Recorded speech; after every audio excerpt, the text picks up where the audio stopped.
Okay,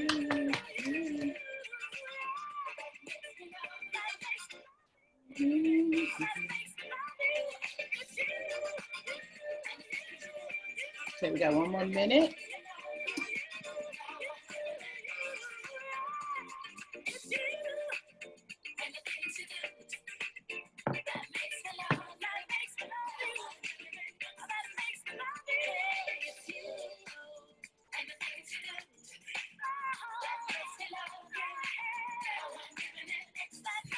Okay. All right, Club Quarantine, I'll get back to you later. All right, so it's 12:30, 12:29, close to 12:30. Again, thank you so much for joining. Thank you so much for your thoughtful responses to questions, your comments, as parents, as faculty members, as administrators. We have them all here. This is a parent talk that is addressing the impact of remote learning for students of color, but there are a lot of stakeholders that go into those impacts. So we're very thankful to have all sorts of perspectives here and through the registration questions. So what I want to do is to start with breath. There's a lot of loss out here. Many of us are essential workers or first responders. And I think it's just really important that even as we are resilient, and some are very vulnerable and saying that we're having a hard time, that we take a moment to just check in with ourselves. So we're going to breathe. We're going to let it breathe. That's the other thing I got from Club Quarantine too. We're just going to let it breathe. So I just want everybody to bear with us for a moment, and I hope you find this a good thing for you. We're gonna breathe, and we're going to breathe in for 5 seconds, and we're going to breathe out for 5 seconds or 4 seconds, whatever your pace is. And plus, it's good for the lungs too, anyway. So we're going to do that. So I'm going to put myself on mute so you don't have to hear me breathing deeply. And then I'm going to come back. Okay. So I'm just going to mute myself. All right. Breath.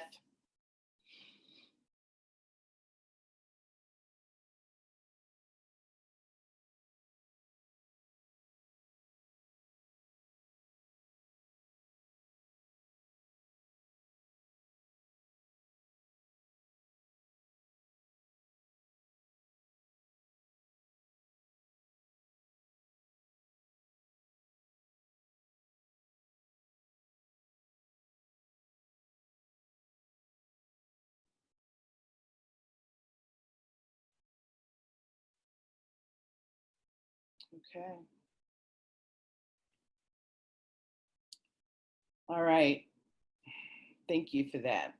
So my name is Gina Parker Collins, and I am an independent school mom of 2. One is a recent graduate who was a displaced college freshman that's home. They both started independent school in kindergarten. So we've been in the mix for quite some time. I am also the founder of RIISE, Resources in Independent School Education, which is a lifestyle network that's building bridges between families of color and independent school culture. And, really happy to have with us today 2 phenomenal, thoughtful leaders who also insisted that we focus on the impact of remote learning for independent school students of color. So I want to introduce you to them now. First, we have with us Rachel Hennis, who is a mom of 2 young ones. She is also the director of Hallways, which is a not-for-profit that is focusing on the social and emotional capacity building of students in independent schools and also affluent schools. So we're really happy to have Rachel with us today. I was in the audience. I mean, she had me riveted. I was sitting there listening intently because Rachel and her organization are in schools, and they are building relationships with students, building trust, so much so that they're telling them everything. So it was really great to be in that audience, and I'm glad that we continue to, stay in touch, and that you're with us here today. So thank you so much. Thank you. Our other panelist is Akim St. Omer. He's my brother, right? We've done a lot of work together through RIISE. Akim is an independent school alum, and he is a former faculty member at an independent school, and he's working with a lot of educational organizations, and currently he is an independent school strategic partnership specialist with the Girl Scouts of Greater New York. And we're really happy to have him here because he focuses on the intersection of diversity, equity, and inclusion in our independent schools. So thank you for being here. So we're going to go ahead again and get started. Let's see if we have some quick housekeeping rules. Yeah, I mean, we are here to address, and I mentioned that earlier, that to address is not to solve, right? A lot of what we're talking about today has some strong systemic roots, and but what we are doing is making sure that we are prioritizing our students of color and the work that goes into creating a sense of belonging for them and success in their independent schools. So we're going to, keep that in mind, that the impacts are certainly determined by three things: us as parents, our schools, and our students. So we will talk to that. The questions that you submitted and the comments that you made, there are a lot of threads, and folks are anxious, right? They are stressed out. Some say, again, that they're doing just fine, and this is the time that we needed to reset, right? So, we have a lot of different categories, and there's a lot of diversity among us, a lot of diverse perspectives, but again, there are those common threads about really making sure that our students of color are front and center in this. So I think we should start with you, Rachel. You are going to bring to us what you normally bring, which is, that social and emotional learning capacity. And you're going to share with us what some of the findings that you've, done through research with hallways that you found with students of color in the building. Yeah. And I will say that whatever our students are experiencing in independent schools is only highlighted by this pandemic, right? So why don't you go ahead and get started, Rachel? Thank you. All right, great. Well, thank you so much, Gina. I'm really, just to say, I'm really grateful to be part of this call and to have been invited to this, and your masterful organizing is really wonderful to watch. So thank you for inviting me, and I'm thrilled to be here with you too, Akim, and to just be able to have this really important conversation together. I'm going to get my slides up if I can figure that out. There we go. So can you all see the first one? Yep. Okay, good. Great. So I am, as Gina mentioned, I'm Rachel Hennis. Just a little bit about me as I dive in here.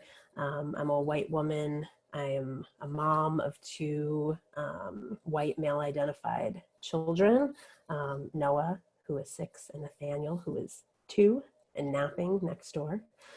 So you may hear some crying in the next few minutes. It's all good. It is all good. This is not normal time. It's not normal time.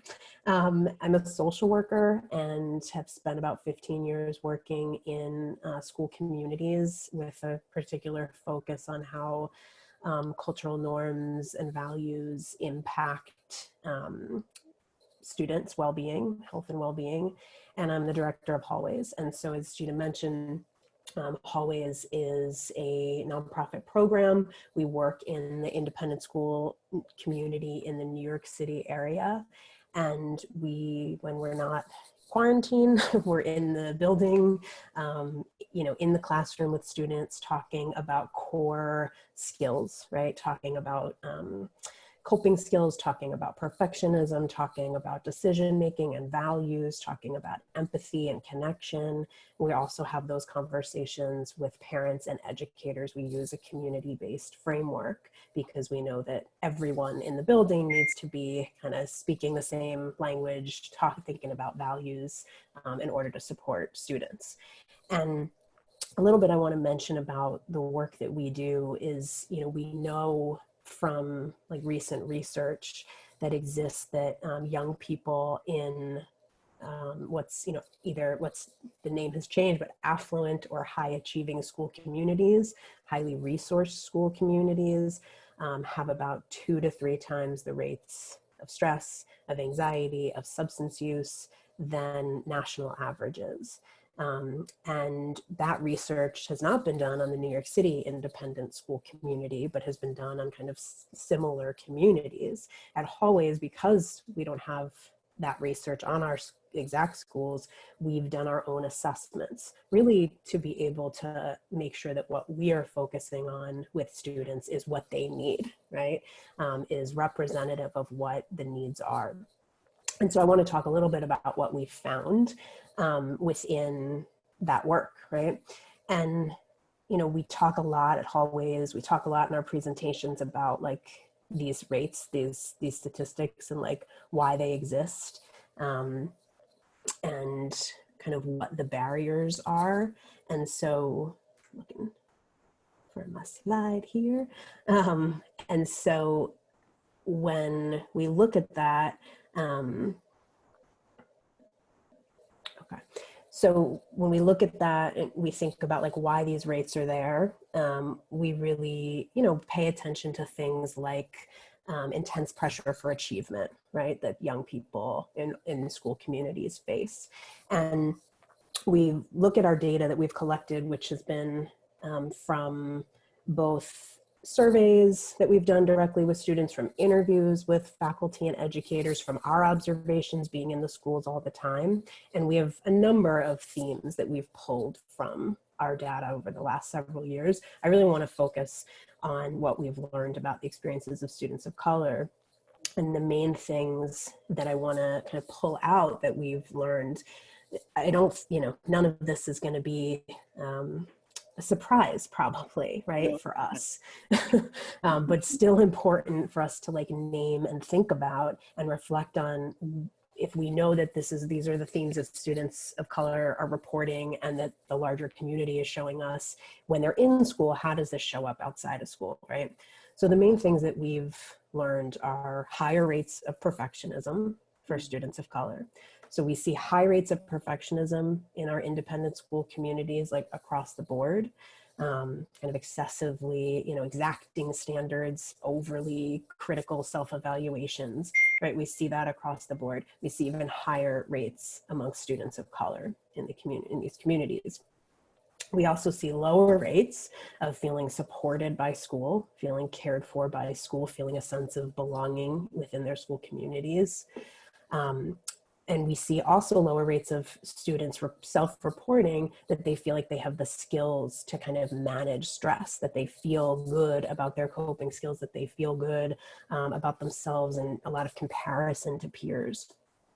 And then, of course, another finding that we've seen over and over is that students are dealing with microaggressions and macroaggressions all the time, right, in their day-to-day, and that's carrying that burden, carrying that weight on their shoulders. So we see even in school communities that are, have really good intentions and are doing a lot of work around equity and inclusion, that there may be really strong values around that, but the daily behaviors that young people are exhibiting and that students of color are witnessing and on the receiving end of are still harmful, microaggressive, and insensitive behaviors. So we see these kind of 4 main things: the perfectionism, lack of feeling support and care within the school, feeling like they don't have the coping skills, reporting low coping skills, and these high levels of microaggression, high levels of positive values kind of being said, and then high levels of aggressive behaviors happening. So, I want to kind of let that sit for a minute, which again, I don't think is surprising, but is important to name. And, you know, when we talk at Hallways about what do we do as a community, what do we do, you know, about these, the rates of perfectionism, you know, the various things I mentioned, you know, this is an intense time. Like, we don't know how this is showing up yet, right, at home. Like, how is this translating? We heard from some of the, you know, some of your feedback to us already, that some people are like, my kid is thriving, not having to be subject to, you know, microaggressions all the time in school, right? And then other kids are just lonely and anxious and missing their friends, right? So every child's going to have a different experience. But in terms of, you know, what all children, I mean, what all parents can do, just doing this next slide thing again. Whoops. Okay. Is time to focus on some life skills. Someone said that as there. I took that quote from someone from, you know, the feedback form that we did, because I thought it just like really got to it. Like, yes, right. How are our kids doing? How are students of color doing with remote learning, right? Like, this is a time for us to kind of gather some information. So when we look, I want to look at three main things that parents can do to support students of color, social emotional health, and educators. Challenging perfectionistic thinking, right? Yeah. So what have kids internalized, students of color internalized about perfection? How are they doing with perfectionism, right? And that may show up in a number of different ways. That may show up as procrastination, that may show up as avoidance, that may show up as anger, that may show up as tears, right? Perfectionism, because it's so associated with deep feelings of shame in all of us, right? That when we feel perfectionism, it often manifests as something else, right? And we have to kind of peel back to find that what's really going on is this like self-critical dialogue, right? I should have been able to do that better. What's wrong with me? I didn't, you know, that didn't go well. People don't think I'm good enough. People don't think I'm smart enough, right? It goes on and on and on. So for us to kind of know that this is such a big problem in the community, that again, even higher rates reported by students of color in these communities, in our communities, to really have that lens of like, what's going on beneath the emotion, right? Or beneath the behavior, you know, procrastination, whatever it is. Some of this may show up as exactly as perfectionism, right? Making sure that everything is just as it needs to be, getting all the work done in time, being really hard on yourself. Whatever it is, we want to really transition that to a growth mindset, right? We hear these words a lot, of growth mindset. What does that mean? I have a very perfectionistic 6-year-old at home. Gets it from his mama, but Yeah, we're gonna get to that. We're gonna get to where the 6-year-old totally, right? So growth mindset, like really focusing on kind of the effort, not the outcome, right? So like, what are the things that we are doing, as opposed to like the A or the getting all of our assignments done, kind of like, we're trying, like, what are we doing? How are we showing up with our remote learning, which is extremely disorienting and hard, right? To transition to this. The other thing that I want to focus on or talk about is about healthy coping skills. So you all named like so many great coping skills. I would like loved reading through them, right? I cannot wait to share this with you all. I mean, like, we have the answers. Exactly. But we just need to be edified that, you know, what our gut is saying. That's right. And actually, some of us don't, but we're going to get to answering those in a minute. But there's so much in it, right? That I was looking at the, you know, what we normally talk about with coping skills, it's all in that list. It's all in everybody's answers, right? Like all the different ways that we can both like recognize our emotions, being aware of like, how am I feeling, and how do I want to like, what do I need to like move through that feeling skillfully, to move through that feeling well, right? And that's what we can work on in ourselves, and also paying attention to in our kids. So like welcoming their emotions right now, right? Welcoming vulnerability. One of the things about like perfectionism, especially coupled with a lack of a strong sense of support and belonging, is it can make, you know, students vulnerability averse, right? Which makes sense. So how do we welcome vulnerability, not be scared of it, and know that the more that kids have the experience of like having big emotions, moving through that with support, the more they build their resilience and confidence that like I can get through it, right? And I have all these different ways that I can deal with all these different emotions. So it's all in there. Like what you all submitted to us, we could just like give back out, you know, we will, right? And gaming may be a way of doing that, right? Yeah, absolutely. Yeah. One of the categories that we talk about, for real though, one of the categories that we talk about when we do our, you know, we talk about different categories of coping is distraction, right? Distraction, yeah. Yeah, sometimes we all know that. We all need to zone out once in a while. I have talked about a lot in these parent talks recently that like once my children finally go to sleep at night, like I need to zone out to some bad TV, right? Like that's what I need. I need to like let my mind go. Yeah, that serves a function, right? So we want to pay attention. Like if we're always doing that and we're not attending to the emotion, then that's something we have to, right, circle back to. But yeah, as long as, you know, we're helping kids to name their emotions, like understand why they're feeling them, right? Like they might be yelling at you because they're disappointed about all the things they're about to miss, right? And we still help them with parameters around like how they can express those emotions, but naming them, identifying them, and then what helps us to like sit with that and move through it. It's not going to last forever, even if it feels like it in the moment, but how do we move through it? And we all have those coping skills in ourselves and our families that we can share. And the last thing that kind of goes with this is like taking care of ourselves and like going easy on ourselves, right? There's so much, and I share it right now as a parent trying to balance a lot, but so much pressure to how are we going to work? How are we going to take care of the kids? How are we going to make sure they are on top of their work? How are we going to do, right? There's so much pressure. And how can we know kind of that the more that we can like take care of ourselves, our own emotions, our own vulnerability, our own perfectionism, right? The more that we can do that and then be able to really see what they actually need, see what their experiences are, gather really critical information about how are students of color doing at home, you know, remote learning compared to what they're sharing when they're in white institutions and dealing with, you know, all of the fallout of that, right? So in order for us to kind of see that clearly and be able to have them start to get in touch with that, the more we can take care of ourselves, right? Get our sleep, get our exercise, listen to our D-Nice, right? Do all the things that we, that we need to do so we can. And if you can't get up. the kids to join you in it, I know it's a lot of old school music, but dance parties though, a lot of people put dance parties in their coping, right? Yeah. And my gosh, that's absolutely. I saw dance a lot. What about, and I know we're going to get to the section for Q&A, we're going to have plenty of time for that, but in the chat, and definitely it was one of the coping skills that was talked about is therapy, right? Virtual therapy session. So I do have a question here. Does Hallways offer one-on-one sessions? I know that you work with schools, and we have Dr. Kim. Are you out here? Can you just raise your hand? We're going to share your information soon too, because I know that you're doing virtual therapy. Let's see. Are you in here?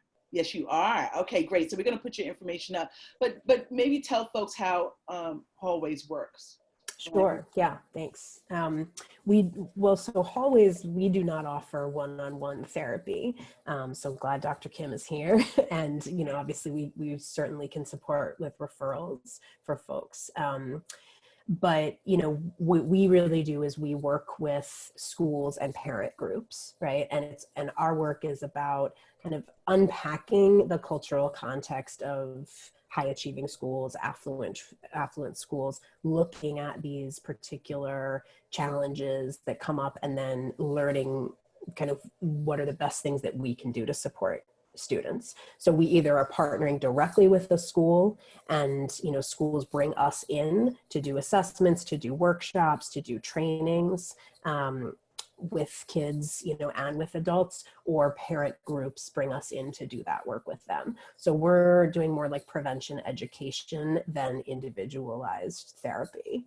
But certainly, and you know, I'm sure, like, you know, just was reading more about studies that are coming out now around like new studies looking at that when parents receive training and therapy, kids have better outcomes than when the kids receive it themselves, right? So the more we build our own Family work, skills, right? yep, right. So yeah, so we're here for, you know, to give people resources, to refer, and to do direct education and groups with parents and schools. So we're going to share, and Amber, if you can share Rachel's information, the link to her website for hallways. I mean, again, as a parent in school, you do provide a lot of information to us about what students are thinking, right? Yeah. Too much.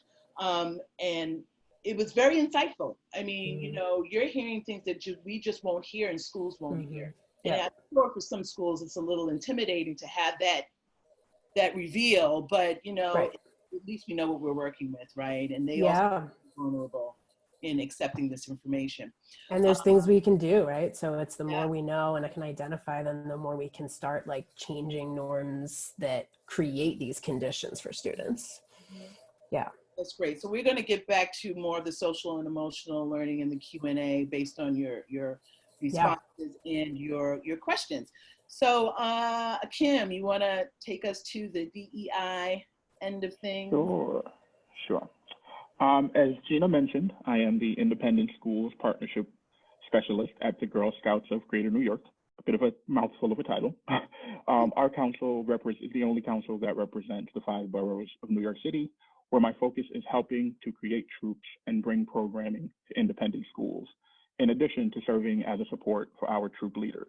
Our mission is to build girls of courage, confidence, and character who make the world a better place. There are over 1,400 independent school Girl Scouts who do way more than just sell cookies. Please look out for more information after this webinar that details our online virtual platform with activities for girls of all ages, as well as our Growing Together Through COVID-19 webinars that we are hosting for adults. You don't have to be a Girl Scout member or family to participate. As Gina knows, I love a good question and answer session, so my remarks will be brief. With that said, I wanted to focus on 5 points before we open this up. Number 1, I would not be doing my job if I didn't stress that the way COVID-19 will impact families in this country will be different squarely based on the color of their skin. Initially, this pandemic was called the Great Equalizer. It is not. As I sit here, 2 blocks away from me is SUNY Downstate Medical Center with a refrigerated truck waiting to be filled. The precious cargo that will fill that truck will be almost 3 times more likely to be Black than any other racial group. My mother called me last week and said that she had attended 3 virtual funerals that day. Schools should begin thinking about how they deal with levels of loss within their communities as a whole, with a keen eye on how it impacts families and employees of color, because just like everything, one approach won't be sufficient for everyone. Point 2, what does having more unstructured time do for us? In the communities that we occupy, time has been our biggest commodity. We literally schedule when our children can play together and call these events play dates. Since social distancing began, some of us have tried to recreate the calendar, but with virtual events. My suggestion is to allow for some unstructured time for you and your children. There may be some days where your kids don't have the energy to do a full day of remote learning, just like there will be days when you don't feel like logging in and working from home or going in if you're an essential worker. The biggest takeaway is to remember that this is okay. There will be better moments ahead. 3, have you measured your privilege during this pandemic? We all have different levels of privilege at a moment like this.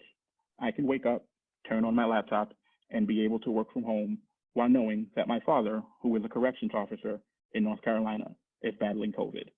2 levels of privilege, same family. What is your level of privilege, and are you aware of it during this pandemic? In the moments of calm at home, when you find them, have some conversations with your family about what all of this means to them and how they are navigating this unique moment in world history. You'll be surprised at what comes of those conversations. Point 4, what happens to students of color when the cafeteria table becomes virtual? My view is that students will adapt and figure out a way to make it work. Much of the existence of kids of color in independent schools historically has been thriving while simultaneously surviving. Your children will do the same. They come from a long line of others who have figured it out, especially in trying times. Those who are older will figure out ways to connect virtually and push on. For those with younger kids, I urge you to reach out to other families to keep those connections going. Do not wait on schools to do the work, but hold them accountable if they don't. Mm-hmm. And my last point, number 5. This moment is new for everyone. Just like working from home is new for most adults who can, so is remote learning for children. It won't always go well, and that is okay. We as independent schools folk can have high expectations and our own views of perfection, often forgetting that perfection is something that we can't live up to ourselves. This is absolutely fine, especially right now. Not only do I want you to accept imperfection, but embrace it. Give yourself, your children's schools, but most importantly, your children, the space to be messy and figure it out as they go. Give people, especially those trying to teach during a pandemic, an extra ounce of grace and empathy. Embrace the beauty in that mess. Survive, but while you do it, figure out ways to thrive. We will all come out of this, change for sure, but we will all come out of it. Ooh. We have some instant poll questions to keep this engagement up. Did I stop? Amber, can you get, yeah.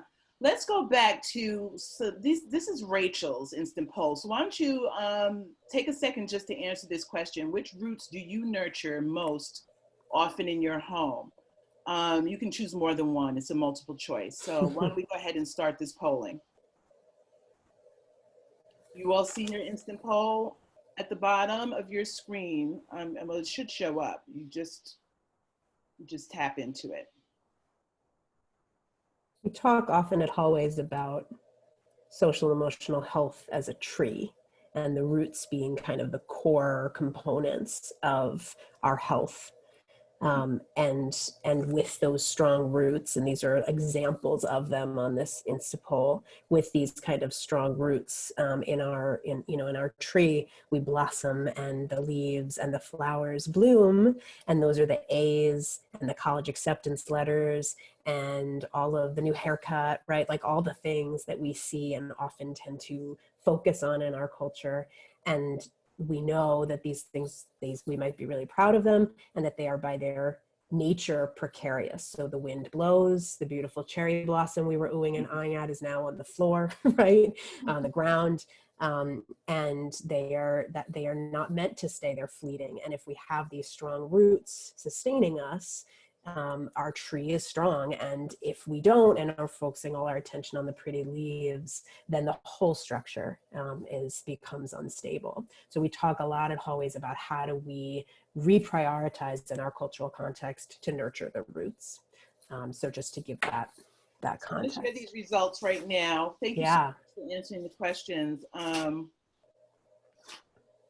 Let's see, I'm curious, what's the highest? So empathy, relationship skills. That's what you're nurturing the most. That's awesome. Thanks for sharing that. All right.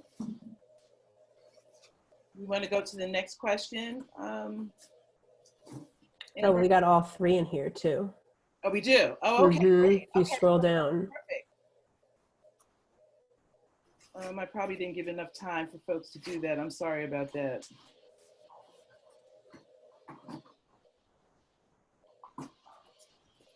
Which roots do you avoid? Identity development sounds like it's the most. That's interesting. That's really interesting. We can get more into that in the Q&A. I feel that my person they didn't get to finish. Sufficient support and guidance at home and at school. 64% said yes. Okay. Great. Amber, we can go ahead to Akim's questions. Akim, you had one. I think you had one, which was part of, that would be poll number 2. We have Akim's, here we go. So, how have you measured your privilege? Have you measured your privilege during this pandemic? I know I have. I mean, honestly, You know, and I think my kids have too. My daughter had a home to come back to from school, right? You know, there were a lot of kids coming back from college didn't know where they were going to go.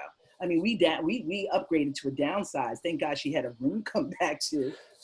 But you know, when we think about our children being in independent schools, you know, and our schools being culturally responsive, many of them have shown tremendous amount of responsivity to technology, right? Mailing out laptops, making sure that Yep. they have the proper internet connection, paying for that, asking them what they need. So we're seeing a lot of that, and thank you for sharing that. A lot of schools are doing great things. Some can be doing more, but I'm going to end this poll right now. And yeah, we are recognizing our privilege.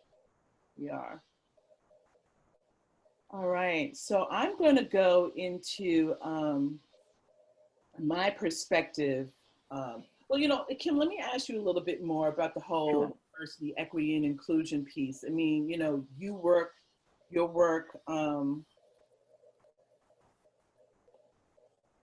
has been around the intersection of DEI and our independent schools. Do you feel that schools are prioritizing this work right now? I think it's going to be very easy for schools to say, you know what, we got technology going on. We're trying to support our teachers. We're pulling, you know, a rabbit out of a hat here, right? It's never been done before. And so maybe we don't have to pay attention to, you know, equity and inclusion, particularly as it relates to race and gender. Maybe that's on the back burner. What do you say to that? You know, I think it looks different from school to school, just like the concept of remote learning look different from school to school. Some schools who had the access and the ability to, you know, create an online learning platform from scratch in a day were able to do it really well. But if some schools didn't have that access or availability, they had a harder time. And I think it's just the same with diversity, equity, and inclusion work. If a school was doing really good cutting edge stuff before, it would probably be easier to implement that into a social or into a remote learning situation. If schools were having trouble with it before, this just makes it doubly hard. I think that the part that is interesting is that when we think of the physical space of a building, when kids come into a building, that physical space is an equalizer. How you interact with that space oftentimes becomes the thing that is different depending on the Black or brown body, someone's sexuality or gender, but the physical space itself is the unifying factor. When you go to a remote learning space, the physical space is no longer the unifying factor. The physical space is where you see the inequities and the difficulties. You know, you think if you live in a studio apartment versus if you can go to the Hamptons and open up your summer house early, that changes the way one remote learns. So I think schools are trying, and I've had conversations with faculty and administrators at different schools who are bringing some of the things that they've been doing to the remote space. But I do think it's important to think what that looks like, even for that student who is taking that in wherever they're sitting, or that family who may have multiple kids, who might go to multiple schools, some public, some private. How does all that look? So I think the variables change tremendously when you leave the physical space and go into a remote learning session. Yeah, I found it fascinating, actually sad, that some students are doing fine, right? Again, they are thriving, not having to be in spaces where, you know, 75% of the community does not look like them, right? They are less stressed about having to be able to, and we'll put I got something about the poll answers. We'll put them back up again in a moment. About not having to always be on point and perfectionist, you know, that stress is gone for a lot. And then, you know, we got to admit that there are some students of color who do just fine in those settings, right? And are absolutely missing this space, missing the interactions. So I'm going to go ahead and start talking about, you know, the parent perspective, right?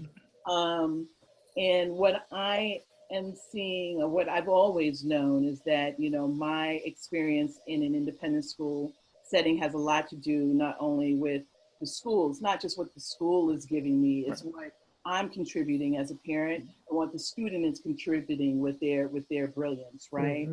And so it's a trio. We're all working together in this. I don't wait for my school community to get it right. I am the one, among many other leaders. I know my girl Tiffany is out there, my partner in crime. Tiffany, if you're there, please raise your hand. We have a tremendous amount of parent leaders who are out here who are working in partnership with our schools to make our schools even better than when we arrived.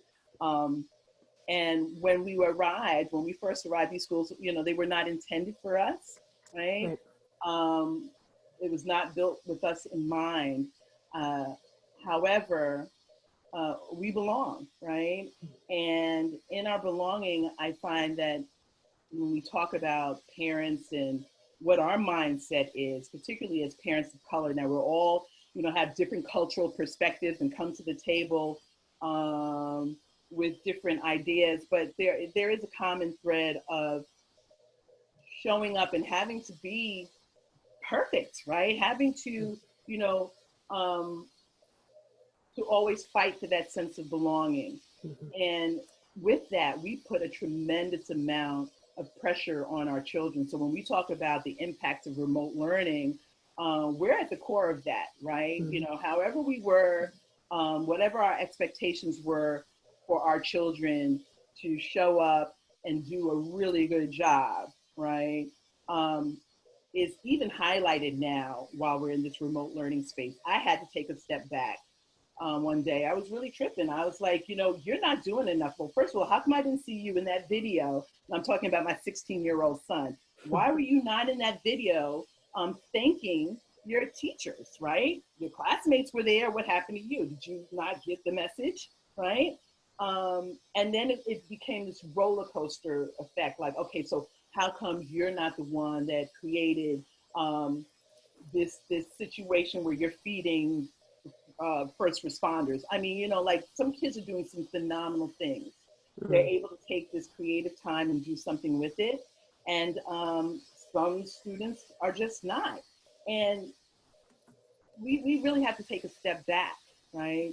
And be careful of the baggage that we are and the pressure that we're putting on our students, especially now, because, we're not even sure if we're going to be back in school in the fall, right? Physically. So, everybody's in the same boat right now, right? So what is this pressure all about? And we have to be really careful in how we are creating healthy spaces for our children while they're doing remote learning. Like, how often is the news on, right? Right. Get the steam. I'm in my I'm in my office kitchen, and the steam is like blaring here. But like, what do we, how often do we have the news on, right? What messages are being sent to our children about the face of COVID, right? Who's dying from it and why they might be dying from it? Who's bringing it here, right? So all of that xenophobic and racist undertones are coming through our media. So we have to be really careful about the environment that we're creating for our students, right? We also have to manage expectations. There will be some days now, again, I am lucky, I have solidarity with my parents and guardians of littles, of younger children. And there's a different dynamic than when we have older children. I totally get that. But being able to just know that they are not going to get 100% of the same school environment and work that they would have in school. Some schools have a longer school day.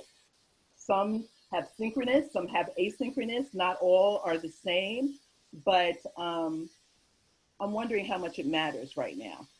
And not only how much does it matter, but who does it matter to? Exactly. Is it more of it matters to the parent that their kid is, sitting down at 9 a.m. and getting off at 3 p.m.? Does it matter more to the kid that they have something? We have to figure out who does all this matter and for what, and what are we going to do when we come out of this? As you mentioned, we're probably not going to go back to business as usual in September. even if schools do reopen, I've been hearing some wild ideas about what that looks like. And some of them I won't even share because they're so wild. So I think it's important to think about the fact that whatever normal looks like after this won't look like the way it did before this. And if we're not learning how to embrace that new normal and be innovative and creative and kind of think more broadly about how we're looking at ourselves as individuals and our kids as people and individuals, then we will be destined to pretty much find ourselves just like we find ourselves after 9/11. Boom, bomb, America, America, great, great. 6 months later, 12 months later, a year later, we're back in the same hole that we're in. We can't come out of this the same way we were before it, because I think we will lose a tremendous amount. And unfortunately, we will lose it on the backs of Black and brown people, as we always tend to do in America. And what are the opportunities right now, right, to build, to what you're saying, Kim, of like, it wasn't working, right? How we had this set up, right? Clearly not working, for students of color, not working for, we mostly work with white families, right? Through our independent school work, and white parents, and the level of, stress and anxiety and perfectionism. And a lot of our work is like slow when we're in our normal time. How do we slow down and think about like, who are we doing this on behalf of? What are we doing this about? What's the end goal? Is the end goal Harvard? Is that the end goal here? Like, is that what's going to then be like, okay, check, we did it. Now we can breathe deep. Like, it's not, right? Because the end goal is kind of this relentless, like, accumulation. It's our culture, accumulation of wealth and capital, right? All of it. So how do we use this time to, in our own families and in relationship and partnership with our school communities, say like, what does really matter? What does success look like, right? We've been talking about this, like redefining this idea, reimagining it, right? What do we use this time? How do we do that? So, I feel that very strongly too. Yeah.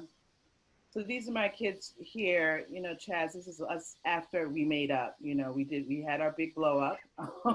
We made up, and that's Elon, who is now home from college. And, when we talk about, I was on another session recently, I don't know if Carol Sutton Lewis is on, raise your hand. She had an amazing webinar the other day about education during the time of COVID, school during the time of COVID. And I'm glad that she mentioned silver linings, right? What is the silver linings that we're finding here?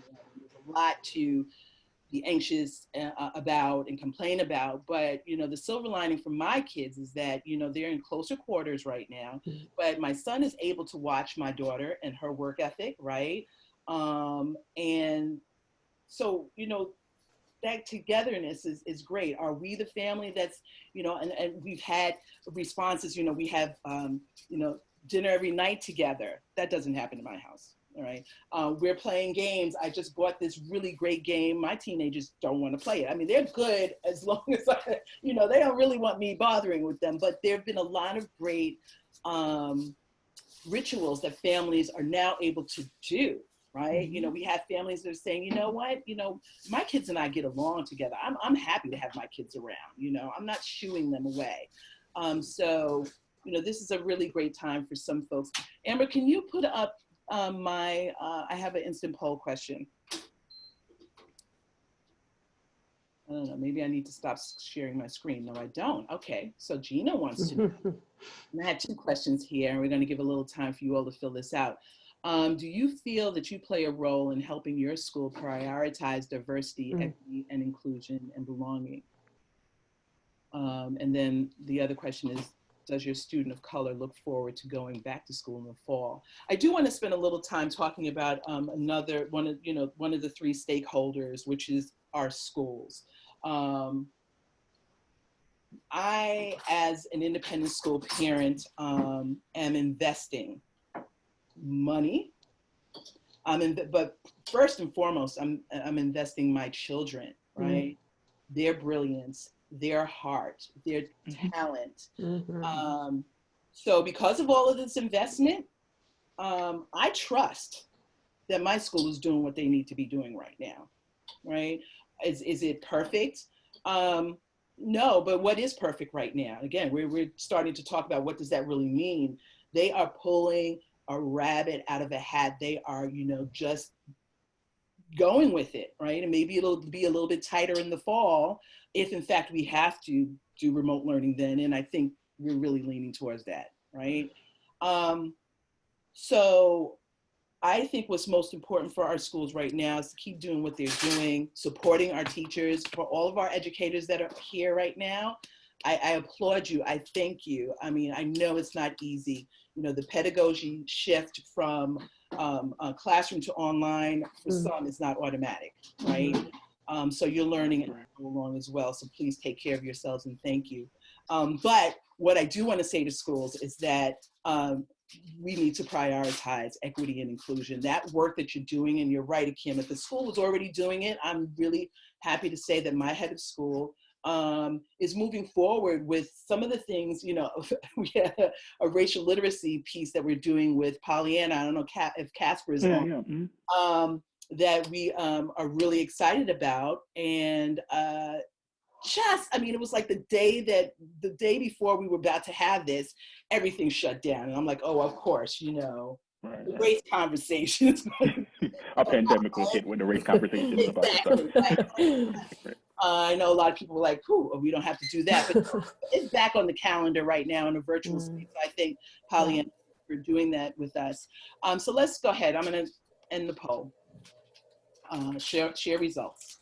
All right. Do you feel you play a role? Well, yeah, 87% feel that they do. There's 13% that don't. Okay. And listen, it's hard work. You know, maybe, you know, I haven't bought in for this, right? That's not what I'm here for. I'm here for the academic piece. Does your student of color look forward to going to school, back to school in the fall? Yeah. 75% said yes, and then 20% said it's complicated. I specifically put that in as a choice, and that can mean a lot of things. I wonder how many of our families are actually coming back. All right. Let me go ahead to this other slide. There's one more slide that I want to show, and then we're going to get into Q&A, all right? Let's see how quickly I can do this.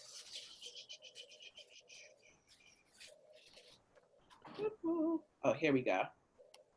This one, I want this one up.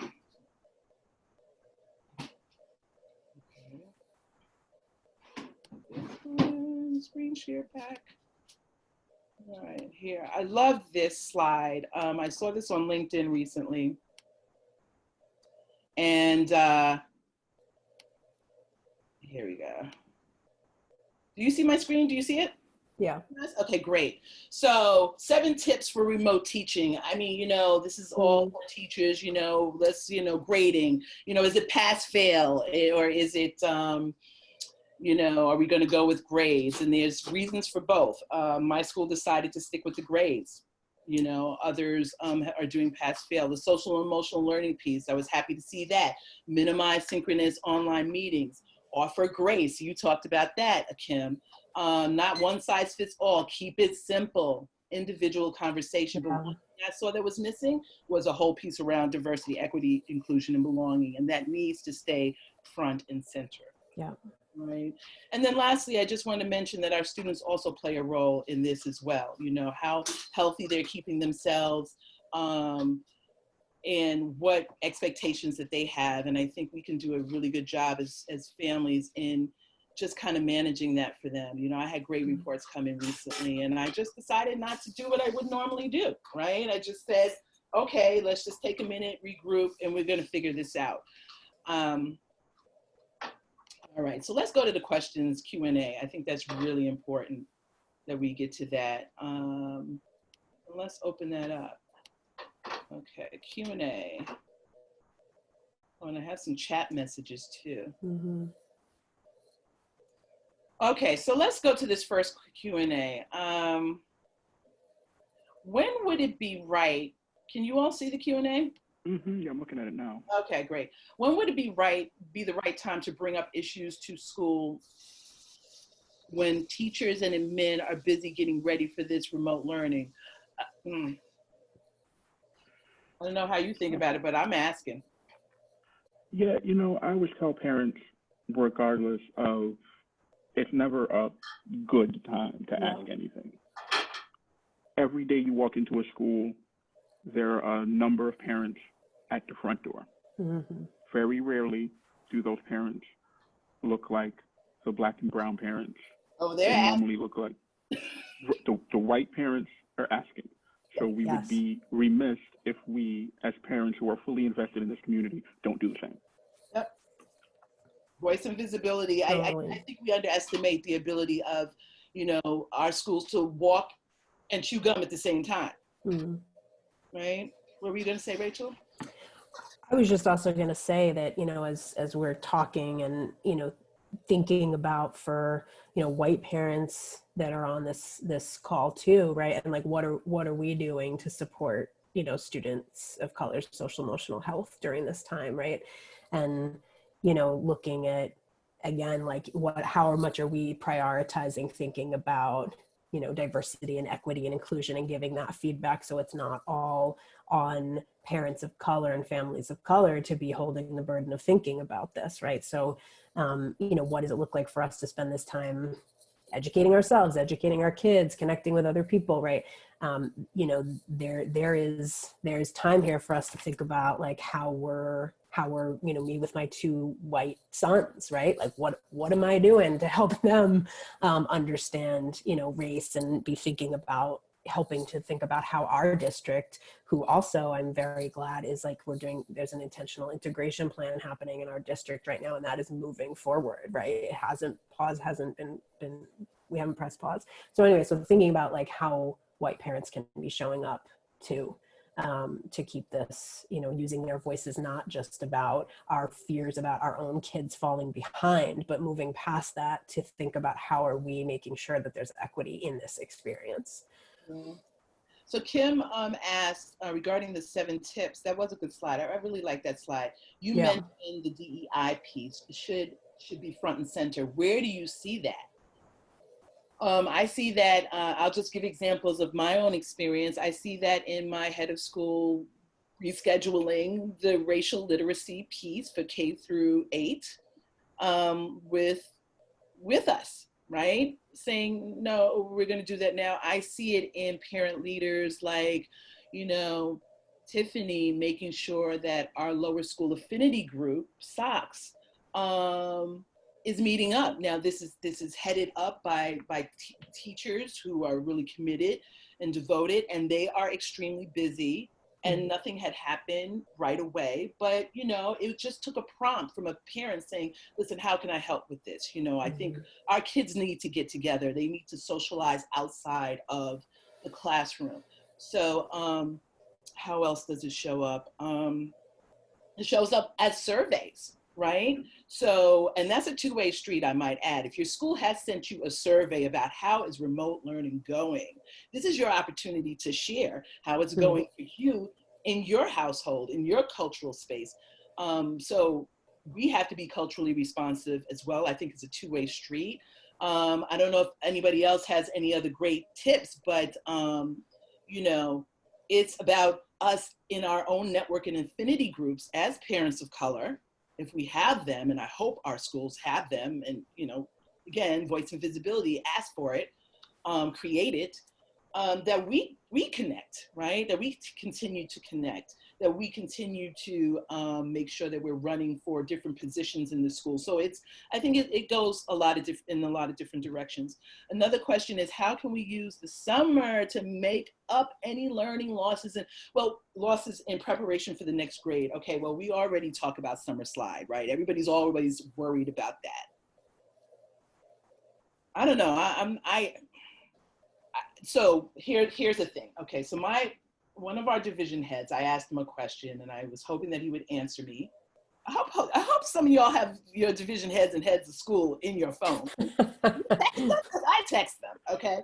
Not everybody's like you, Gina. Not everybody's like you. Yes, no, they're a lot like me, trust me. And yes, schools are beginning to explore what the summer could look like, such as online courses, academic support, seeing if a program like, at our school is Project Nomad. A lot of schools have extra revenue streams during the summer with different programs. How can that be moved online? Yeah. So that's happening. I also asked him this question, about what was my question? It was a complex question.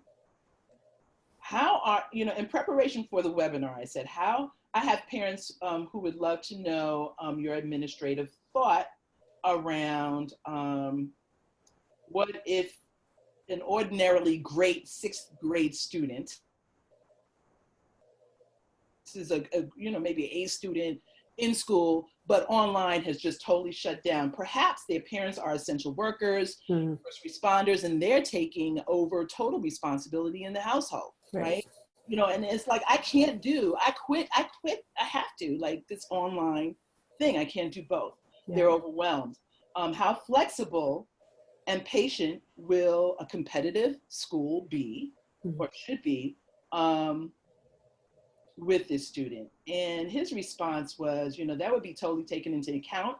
And we would do everything to grant extensions, provide one-on-one support, do all we could to allow time and love to help that student and family. There are many situations like this that we are experiencing, from kids whose parents are sick from the virus. And, when we talk about the proportionate numbers of Black and Brown families who are experiencing this, a lot of students of color are experiencing a lot of loss and sickness around them, right? Are sick from the virus, to lack of adequate space to work quietly at home, to Wi-Fi issues. We have offered financial support to help bolster connections, to lack of access to groceries, medicine. These are such extraordinary times. Parents should know that they can reach out to anyone, all right? To share their difficulties and challenges. So we need to be doing that. Another question is, great point, okay. Should I be doing more this semester?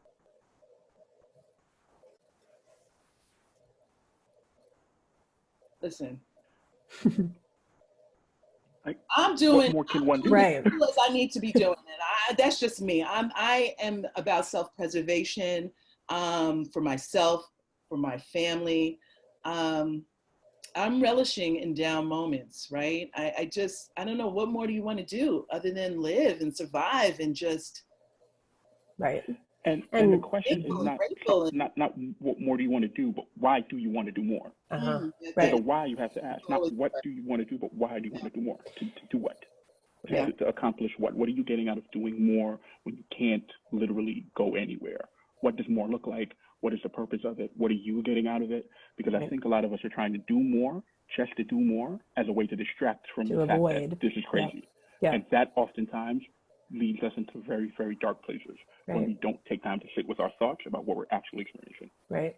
Yeah, I totally agree. I think that how do we kind of peel back again, like what's underneath our feelings of like, I have to do more, right? Is it guilt? Is it anxiety? Is it that like you're saying, Akim, if we slow down, like what will happen, right? And I think again, like the more that we practice kind of sitting with what's coming up, right? Experiencing it, welcoming it, getting support for sure to get through it, right? The more we get practice at that and can like extend that gift to our children, right?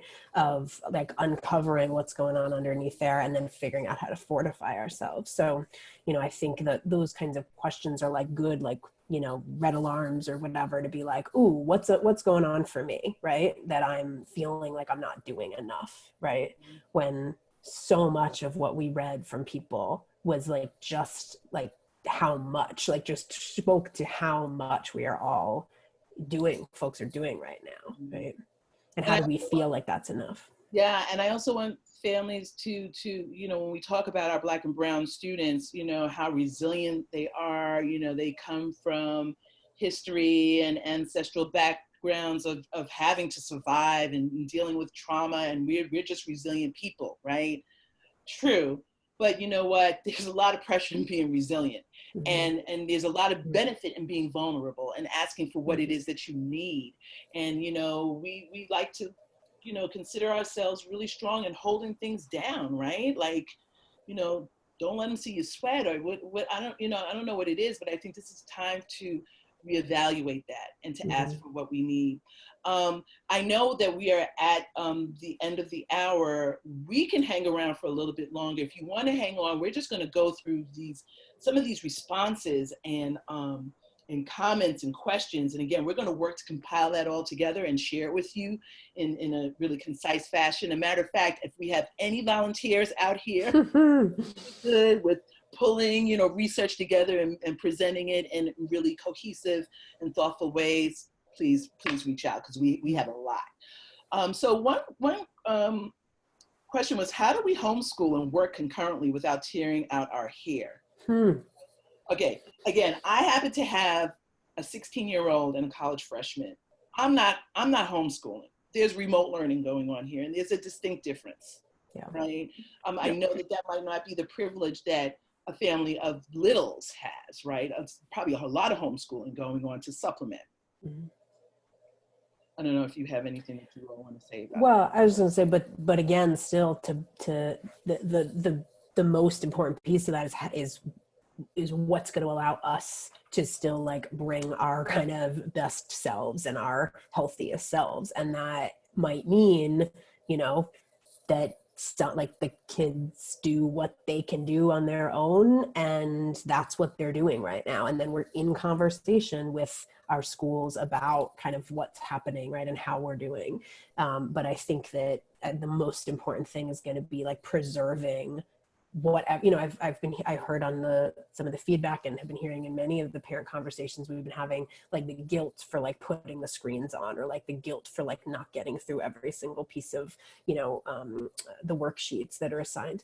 And I think like, of course, like, let's feel the guilt. We're going to have the guilt. The guilt is, of course, and how do we, again, like move through the guilt to be like, we're doing the best we can do during a global pandemic, right? It's okay if the kids watch a little extra screen time, if it means that like you get what you need, so you can like come back and be, centered and ready to support your kids and yourself, right? So that's always, I think, the hard thing to do, is to like not just push through and keep like pushing ourselves, but to say like, okay, I need 10 minutes, right? And sometimes all we need is like 5 or 10 minutes to like go make a call to a friend, go like breathe for a few minutes. Okay, right? so I'm so glad that you mentioned that, because thanks Jen Thomas, I miss you, Jen.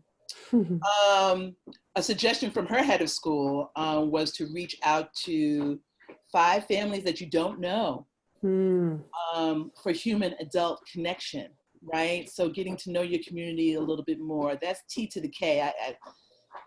That's a great guy. Yeah. And so then we also have something about bullying. There's a new question. How can bullying in the classroom be addressed, being that students feel as if they are now beyond getting in trouble? Yeah, you know what? This, again, nothing really has gone away. It's just amplified, right? Yeah. And so now you can, do a lot more bullying online, right? And so how do you address it? You got to talk about it. You need to report it.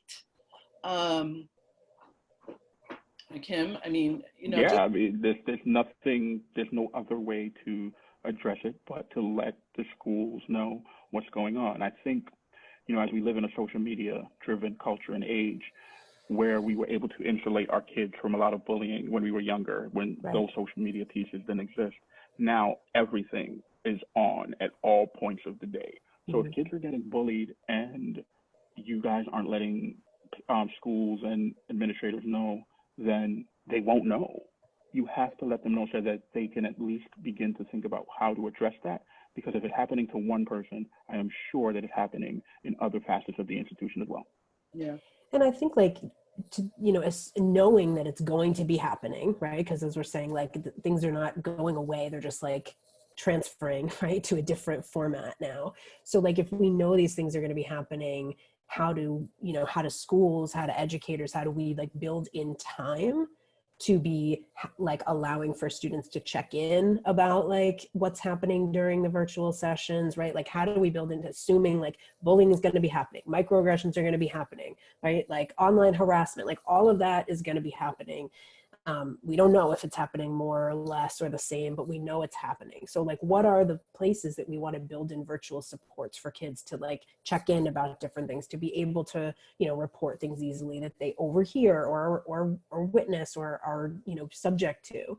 And how do we keep the learning around like social emotional health going really strong during this time, not just like a session here, but like making sure that that's still really core to the learning, that like remote learning can't just be academics. It has to be like a robust social emotional health curriculum that like is preventative, right? That is focused on understanding the reasons for the culturally specific reasons why bullying and harassment look the way they do within these communities, and then working with young people and adults to look at that and raise our kids differently, right? Raise our kids to be kind and caring and empathetic and all of that. So anyway, so I feel like, we're talking, some of the schools that we work with, we're up and doing our workshops virtually. Like we're doing it already. We're in the classrooms virtually with kids talking about healthy coping, talking about how they're doing. Other schools we're talking to are, working on figuring out how are we going to do social emotional learning remotely, right? We have most of us haven't gotten to a place where it's like integrated in academics. So how are we making sure that we're attending to that during this time? Yeah.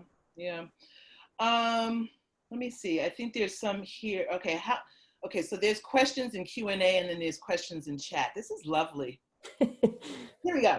But how do we, Rhonda, how are you? How do we do that?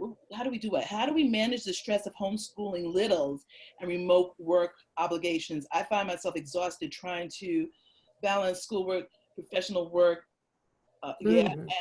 Okay, so listen. We got to take time for ourselves. Okay, so I'm going to share this with you. I get up at 5 a.m. I mean, most times that I have my time to myself, right? I try to get a workout in 5 to 7 days a week. That is my therapy. Dr. Kim, if I'm calling you, I'm really over the edge, okay? Because my therapy starts with my workout. Just being okay with, it's just not all going to get done today, and not feeling guilt, right? Guilt is huge.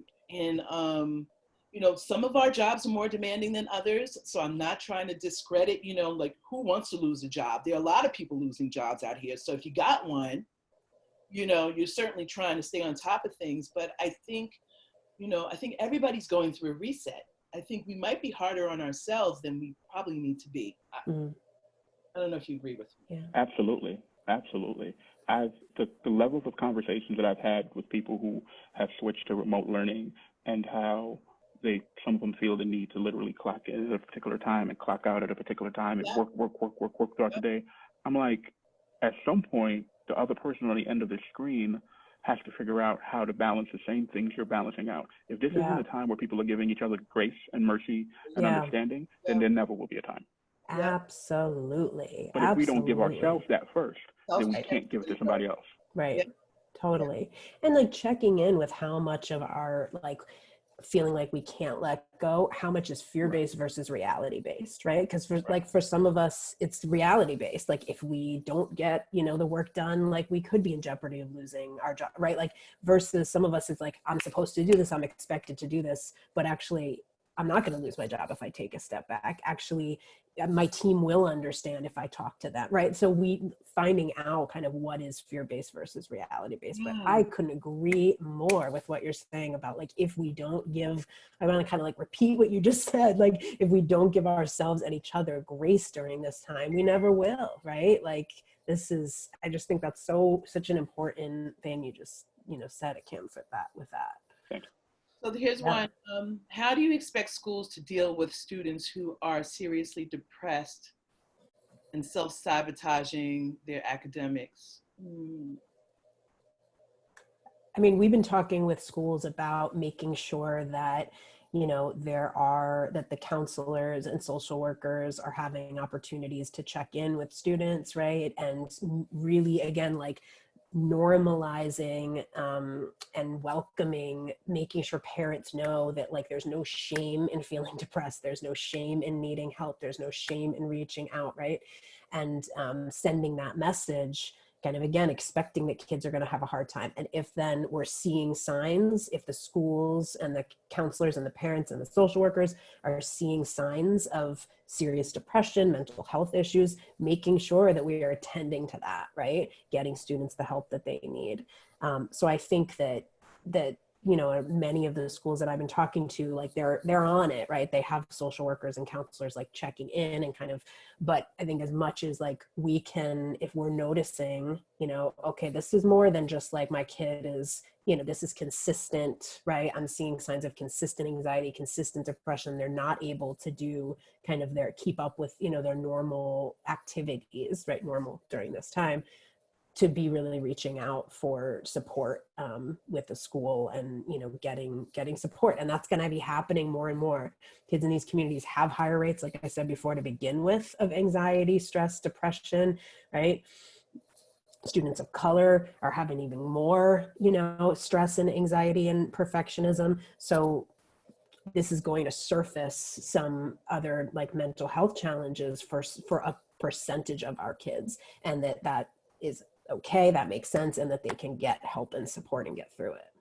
Yeah, and you know, listen, I have my feelings around school counselors. Sometimes you have to find your own support. Mm-hmm. Okay. Good point. That's a whole nother conversation. Yeah. Really deep about, and that's based on my own personal experience. If you don't have culturally responsive counselors in the school, in particular those who look a lot like your student, it can be dangerous, right? Our schools can be a violent space, you know.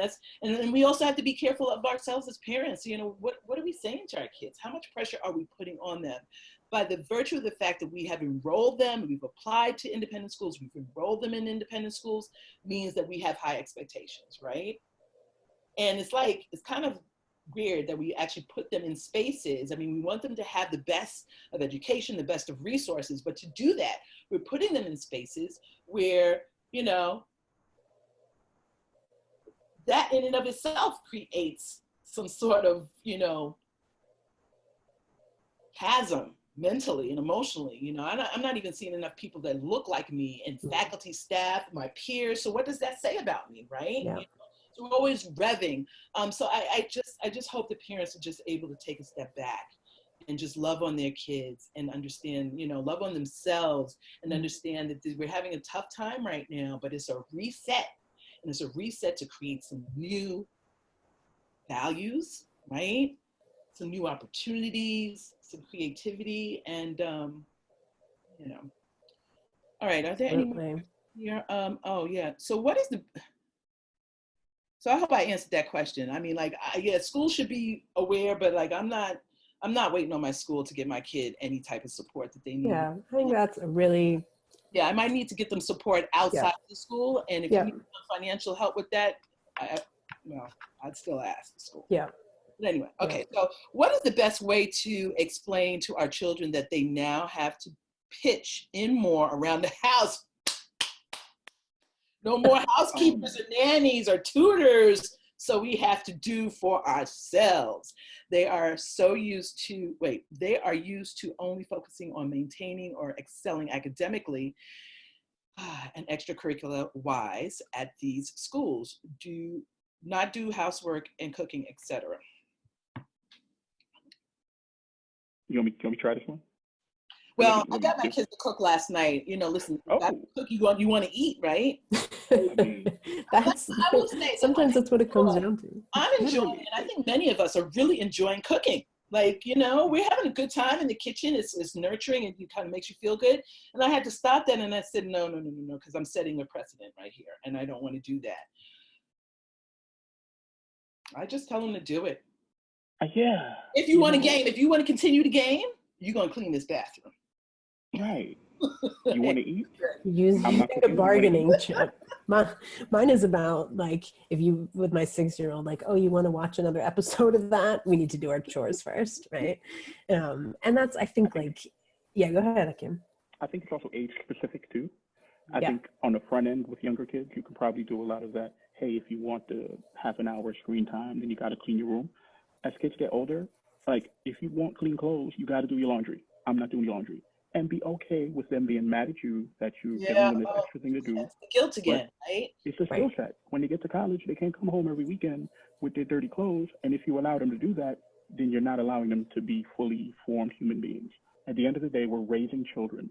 so that when it's our time to close our eyes, we know that they will be self-sufficient human beings who could carry on our legacy. It starts with the simple things in order to create those big things as they get older. Yeah. And I think like to the question here around like the best way to explain to their children, I appreciate that, like that part, because I think the idea also of using this as an opportunity for older kids. I mean, really though, I'm doing this with my 6-year-old, but like even more with older kids, to sit down and be like, listen, here's some of the things that are going to look a little different right now, right? And here's what we need help with, and we're all part of this family. We all need to pitch in. Tone, Rachel. Are you? Wait a minute. Listen. Yeah, I mean, we got to sit down and have these conversations, right? And I think to be able to like to put it out there, so it's like you're explaining the why, right? We're not just trying to like pick on them or give them more to do, or like, right, you know, they can roll their eyes, they will. That's what teenagers do, but right, to be able to sit down and explain like the why, right? Here's why I'm going to be asking you to do this more. So listen, there's two more things I just want to highlight, because it was a thread that came up, you know, the whole idea of visibility, right? So if our children of color had felt like they were invisible while they were on campus, again, nothing's gone away, it's just a little bit more highlighted. I've seen like, okay, I don't think my kid is being recognized in this online classroom, right? They're raising their hand and maybe being overlooked. You know, how do you deal with that hyper invisibility online? I mean, if we are communicating with our children and we're watching what's going on, and we can see, we're actually seeing things more now than we did before because we're in such close proximity, I'd have to have a conversation with the teacher in a way with, you know, moving forward with best intentions. You know, I think we should all feel that folks have the best of intentions and address it that way. I'm sure you're working really hard, this is difficult, whatever. However, this is the case. Let's talk about this, right? We have to be advocates for our kids and then teach them how to advocate as well, right? And again, back to like white parents, like, are we noticing that, right? Are we able to say, like, I'm also noticing, again, coming from the best of intentions, right, that the 3 students of color in this class are not being called on, or not, right, participating, or, you know, that the boys are being called on more than the girls. I was on my, you know, son had a Zoom call, crazy, you know, 6-year-olds, 20 of them screaming at each other, like bananas. But I think that, you know, it was all the boys were talking the whole time. And I kept seeing like some of the girls, 6-year-old girls, trying to like get a word in, and all the boys are like, "Wah!" Right? And so my son and I had to have a conversation about that afterwards, right?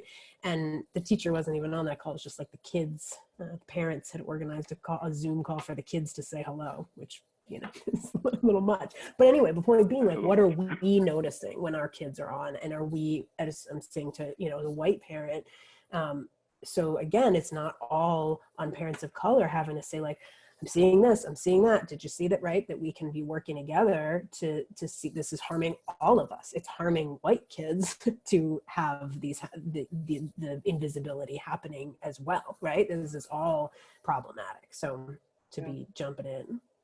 Yeah, and so here's the last thing I want to leave with. Okay, so I want to say that I am so happy that during this time, my children are in an independent school. I just feel that the level of flexibility, the opportunity to be innovative, to work quickly on your feet, to have the resources to have what we have, may not be the best, is comforting to me, right? This one parent said, and I thought this was really cool, and this is a product of having children in independent schools. They are critical thinkers, right? And so, this was one of your questions, Akim, you know, what have we learned about ourselves and about our children as a result of this new normal? So they love learning. We've heard some really cute things, but one mom was like, look, or it might've been a dad, we both have very strong personalities and want to be the boss. I guess I knew this, but it has intensified. I am the adult and my child often wants to debate. I'm frustrated with the debate. all the time. And that's okay. That's okay to be frustrated, but still have the debate, because there is something healthy in the literal act of debating. Yeah. Don't run away from it. Because here's the thing, kids at school, especially at independent schools, spend their entire day debating. The classroom space is a space of debate. So if a kid comes home right now in this remote learning session and wants to debate with a parent, that is a direct reflection of the educational pedagogy that they are experiencing every single day in that school. So embrace that. There's something Well, you respect, you know, respect has to be there when it starts falling off that. Of course, then we have an issue. Right. Well, that's what I was going to say, like what's underneath the debate, right? Is like, again, an opportunity to be like, you know, reconnecting, like what's going on in our relationship here. Is it, like you're saying, Kim, that like, this is like 100%, right? The debate culture that's kind of coming in and like, oh my gosh, here's my kid coming with their debate again. They love debating, they intellectualize, they debate, like that's being a good student, right? And that's what I'm going to go with. Or is it like, this is how they're, you know, expressing frustration, feeling, you know, wanting control right now, right? Whatever it is. But I think absolutely, I feel like that's so much part of like what it means to be a good student also in schools, is to be, you know, engaging in the debate. Yeah. That's what we're paying for, right? So listen, we have some more questions that keep them coming. We're here for just a little bit longer. My first grader misses his friends, but he doesn't want to participate with the daily scheduled Zoom for his class. But my third grader enjoys his Zooms with friends. What should I do?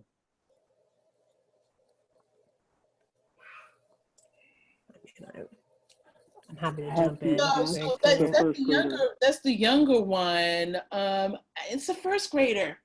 I mean, maybe there needs to be more creative things to pull this first grader into that daily scheduled piece. Maybe it is the head of school reading a book. Right. Maybe it is a parent visiting a class virtually to talk about something fun or to show a cooking demonstration. I mean, maybe you need to give the school some ideas or make some suggestions. I don't know. I said we weren't going to really solve stuff today. We were just going to tough one. I don't know. As someone who taught first graders at my last job, I think it's important, and I always view this with working with kids in general. I always ask the question, why? If a kid is saying, I don't want to do something, ask them the question why, because sometimes they don't even think about the reason why until they're asked. And you might get down to some much more nitty gritty, deep, detailed things about why this kid might not want to do this online class that might be completely separate from the actual act of doing the class itself. So ask your kid why and have a adult-like conversation with your six-year-old. You will learn a lot from having those conversations with kids that age, because they live in a space that is very much about them and about what they want.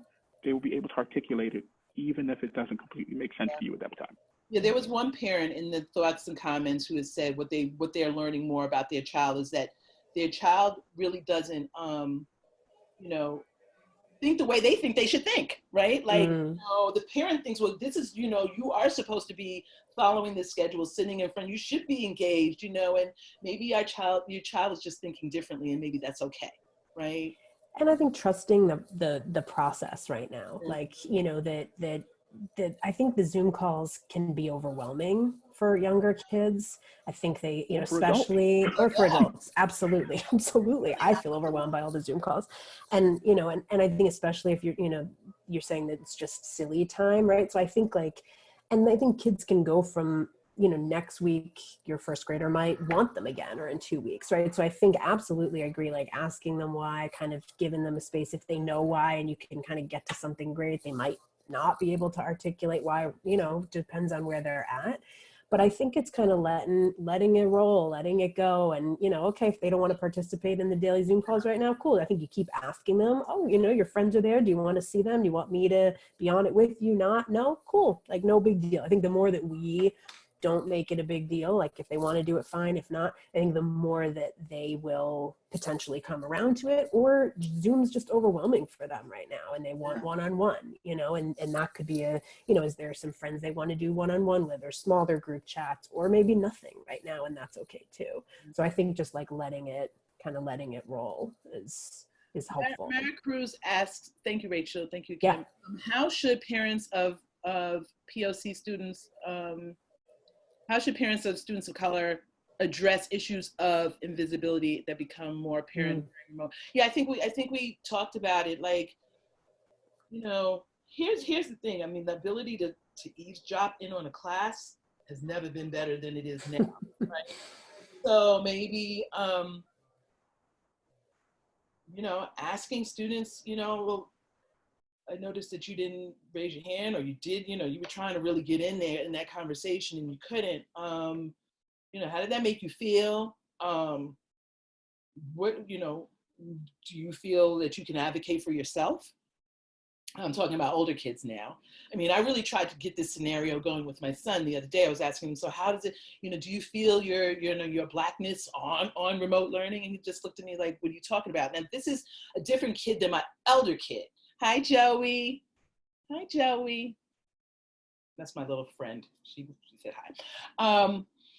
You know, like my oldest child had much greater social and emotional challenges navigating an independent school as a girl of color. She's a rock star now, and she's the sum of all of her parts, and we've worked through that. But my son is different. He's a social one. Like he, you know, he can kind of go in and out of situations. So he looked at me yesterday like, no, I don't feel invincible. You know, why are you asking me that question, Mom? Are you getting ready for your webinar? You know, next day, like I am. So, I mean, I'm not saying it doesn't happen, but I think we need to be able to teach our children how to advocate for themselves, right? Like, I'm going to have voice and visibility in this space. And how do we do that? Right? Okay, I think it's 2:00, y'all. I could stay here forever. Oh, okay. Somebody else said something else, and I just don't want to. Okay, I'm going to close the Q&A. I'm going to go to chat. Yes. Oh, I just was thinking, because I know there was an earlier question about like bias showing up, teacher, you know, or educator bias. And so, you know, I think as schools again are like, and this is happening, I know, but you know, what are the ongoing like trainings and supports, and you know, for teachers around like managing, understanding their own bias and how that might show up in these spaces, so teachers can be really on top of that and thinking about that and paying attention to it. So that's like, just, you know, again, how are schools continuing with that support? Oh, one mom said, no, LOL, I don't have it in me to debate. Maybe you shouldn't send your kids to an independent school. I don't know. We can learn from them, right? I mean, like, debate does not necessarily mean argument, right? Critique could mean love, right? You know, sometimes people look at, a lot of us culturally grew up with like, listen, it is what I said, and that's it. No argument here, you know? But I think we learn as parents too, to be able to take a step back and say, okay, I know that I'm an adult. That's not in question here. Like, I could shut this down if I really wanted to, but like, do I need to? Like, maybe I need to engage. And we have the time to do it now. I'm thinking we do, if we allow ourselves that time. All right, so I just want to, 3 new messages. We have a shout out for Dr. Kiba Rogers here, which is, you know, great for Dr. Kiba Rogers is a great resource. She specializes in supporting students of color, and then her email and web address. Okay, great. This chat, I'll be able to share this, you know, in the follow-up. I'll share, you know, the resources that popped up, and thank you so much for sharing resources here. I really appreciate it. We all appreciate it. Yes, okay, great. Thank you for repeating that, Deborah. I appreciate that. How do we help our seniors, 12th graders, celebrate their fun? No. Oh, so I've seen some interesting things. I mean, it does require going out. So I'm not, you know, but they're in the cars. So I saw, it was actually for a birthday, but there was a caravan of cars that just went down the block, honking horns, virtual. It's really tough. It sucks, man. I can't imagine not having graduation. I think it sucks for graduates. I think it sucks for freshmen in school, those graduating from college. It sucks for the seniors. And not only are you missing this milestone, but I might not be on campus in the fall. I think it's important to let seniors grieve this moment because it is a loss. And I think to kind of sugarcoat it and like, oh, it's not that big a deal. No, it's a loss of major events that are events that we all as a collective can go back to in our lives. We can go back to prom, we can go back to senior trip, we can go back to all these things. So it's important to let kids grieve those moments, but also start thinking about what a celebration of that will look like for them. My sister is graduating with her master's, and she's supposed to be graduating this year. And, she's already put in the family group chat, I expect y'all to throw me a party. And we will. It may not be tomorrow. It may not be a party, right? But she will get a party because she deserves a party. And your seniors deserve a celebration of their efforts. And you as families also deserve that too. Yeah. Joan, can you please, Joan Maribel is on, y'all. And she it's my girl, man. Yeah, please share. I'm just having a mental space now. I know the name of your organization. Come on. Again. DAIS. Come on, DAIS. I know it. It just had a moment. DAIS has a virtual event coming up soon, right? The Diversity Awareness for Independent School. Initiative for Students, Diversity Awareness Initiative for Students. They're doing their annual conference virtually in May. I can't remember the date, but it's coming up. So can you just jot that down for us, because we're going to put that in. It's a phenomenal school network for independent school students, very diverse group of students, and they come together, and it's led by students too. So this is a great opportunity to keep diversity, equity, and inclusion and social justice conversations going for students through DAIS. So, and then there's also the Dalton Conference tomorrow. Thank you, Eloise. All right. So we'll make sure that we get information on that too and share it with folks. I saw some school in Long Island going to a drive-in movie theater to do a senior day. Oh, that's interesting. They still have drive-ins? Okay. Cool. Everybody, thank you so much. I mean, we had, oh my goodness, PM, the 21st Annual Multicultural Student Leadership Conference. Okay, great. Speak about it, be about it. That's the DAIS conference. Well, is the DAIS thing? Yep. Okay. That's it. Okay, thank you. Thank you, Samika Smith Williams, Samika, for sharing. Oh, Samika's here. Samika, what's up?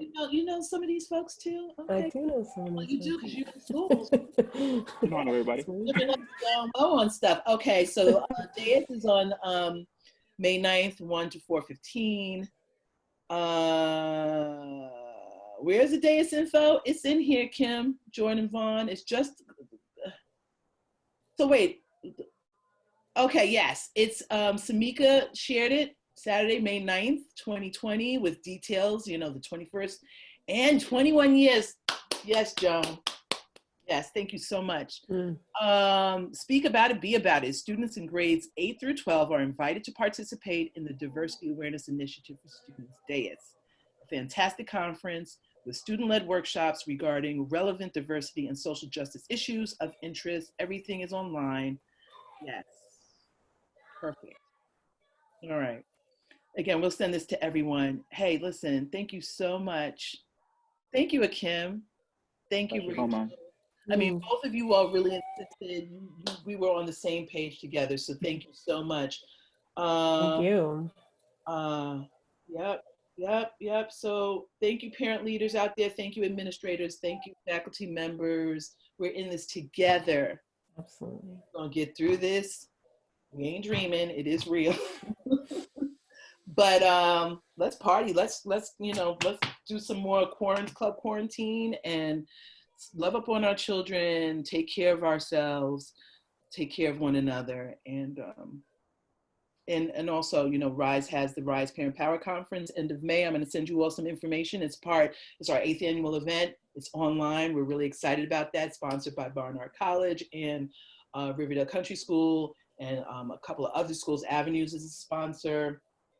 Some boarding schools are sponsors. So for those families who are interested in independent schools, this would be a great opportunity for them to, you know, do something in the spring, right? We're really excited about the schools that are participating with us, and then there'll be a lot of enrollment workshops. So a lot of more of these conversations as well.